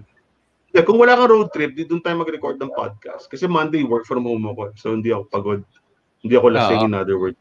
Oo. Let's do Monday's a it. good day. Monday's a good day. It's a Di good ba? start to the week. Oh. Oo, as long as the places are open. I think in Tagaytay nga, they're open na on Mondays. So hopefully in Pampanga, maybe we can talk to them, di ba? Pampanga, let's arrange something. I'll talk to the governor. All right, thank you, Boyet. Thank you, Erica. Thank you, Bambi. Thank you to all our and Marlene, all the people Yeah. watching during the live Eileen, stream and watching in the replay or in the podcast. Thank you so much. Happy New Year. Wish you a really good 2021. yeah, Marlene and Phil's Corn Dog. Follow them on Facebook. I'm sure it's good. I have yet to order, but I've been stalking them for a long time. And kay Barbie, tuloy na natin yan. Tuloy na rin natin yun. All right. Wyatt, mag-guest ka soon, Erica. Soon. Oo, let's do it every week na para mahaba-haba ang mga discussion natin. Si Boyet pa lang, 2 hours magsasalita. Si Boyet pa lang kilala mo. Pero parang nagiging Gen X show na to Si Boyet? No, you know what I want to talk to Boyet about before. Boyet's actually doing virtual DJ parties now. Oo, for Yung may sure. ginagawa ni Boyet because I know Boyet's one of the best DJs in the Philippines. Legendary yan. 1960s or 70s nandiyan si Boyet. Oo. Sige. All right. Good night, Boyet. Good night, Erica. Bye. Good night, guys. Thank you. Thanks for joining us.